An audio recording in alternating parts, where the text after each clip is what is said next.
ನ್ಯೂಸ್ಗೆ ಸ್ವಾಗತ. ಇದು ವೀರಶೈವ ಲಿಂಗಾಯತರ ಧ್ವನಿ. ಆತ್ಮೀಯ ಬಂಧುಗಳೇ, ಇಂದು ಬೆಂಗಳೂರು ಮಹಾನಗರದ ಅಖಿಲ ಭಾರತ ವೀರಶೈವ ಲಿಂಗಾಯತ ಮಹಾಸಭಾದ ಕೇಂದ್ರ ಕಚೇರಿಯಲ್ಲಿ ಸುಮಾರು 220ಕ್ಕೂ ಹೆಚ್ಚು ಮಠಾಧೀಶರುಗಳು ಹಾಗೂ ವೀರಶೈವ ಮಹಾಸಭೆಯ ಪದಾಧಿಕಾರಿಗಳ ಸಭೆ ನಡೆಯಿತು. ಇದೇ ತಿಂಗಳು 19ನೇ ತಾರೀಕು ಹುಬ್ಬಳ್ಳಿಯ ನೆಹರು ಮೈದಾನದಲ್ಲಿ ನಡೆಯಲಿರುವ ವೀರಶೈವ ಲಿಂಗಾಯತ ಏಕತಾ ಸಮಾವೇಶದ ಕಾರ್ಯಕ್ರಮ ಕುರಿತಂತೆ ಪೂರ್ವಭಾವಿ ಸಭೆ ನಡೆಯಿತು. ಇಂದಿನ ಈ ಸಭೆಯಲ್ಲಿ ದಿಂಗಾಲೇಶ್ವರ ಮಠದ ಲಿಂಗಾಲೇಶ್ವರ ಸ್ವಾಮಿಗಳು ನೇತೃತ್ವ ವಹಿಸಿದರು.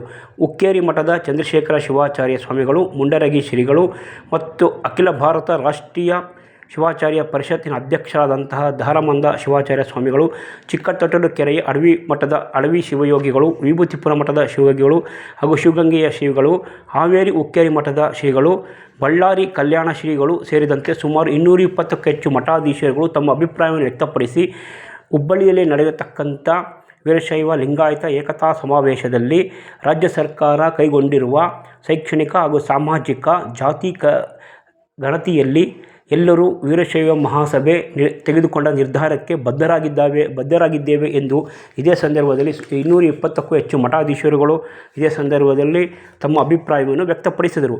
ಈ ಒಂದು ಕಾರ್ಯಕ್ರಮ ರಾಷ್ಟ್ರೀಯ ಅಧ್ಯಕ್ಷರಾದಂಥ ಶಾಮನೂರು ಶಿವಶಂಕರಪ್ಪನವರ ಅಧ್ಯಕ್ಷತೆಯಲ್ಲಿ ನಡೆಯಿತು ಹಾಗೂ ರಾಜ್ಯಾಧ್ಯಕ್ಷ ಅಂತ ಶಂಕರ್ ಬಿದ್ರಿಯವರು, ಉಪಾಧ್ಯಕ್ಷರಾದಂತಹ ಸಚ್ಚಿದಾನಂದ ಅವರು ಮತ್ತು ಬೆಂಗಳೂರು ನಗರ ಜಿಲ್ಲೆಯ ಅಧ್ಯಕ್ಷರಾದಂತಹ ಗುರುಸ್ವಾಮಿಯವರು, ಬೆಂಗಳೂರು ನಗರ BBMPಯ ಅಧ್ಯಕ್ಷರಾದಂಥ ನವೀನ್ ಬಿಡದಿಯವರು ಹಾಗೂ ಯುವ ಘಟಕದ ರಾಜ್ಯಾಧ್ಯಕ್ಷರಾದಂಥ ಮನೋಹರ್ ಅಬ್ಬಿಗೇರಿಯವರು ಹಾಗೂ ಚಿದಾನಂದ್ ಮಠದ್ ಅವರು ಸೇರಿದಂತೆ ನಂಜುಂಡೇಶ್ ಅವರು, ಹರೀಶ್ ಆರಾಧ್ಯರವರು ಹಾಗೂ ಮಹಿಳಾ ಘಟಕದ ಅಧ್ಯಕ್ಷರಾದಂಥ ಮುಕ್ತಾಂಬರವರು ಸೇರಿದಂತೆ ಇನ್ನಿತರ ಎಲ್ಲ ಪದಾಧಿಕಾರಿಗಳು ಈ ಸಭೆಯಲ್ಲಿ ಭಾಗವಹಿಸಿದ್ದರು.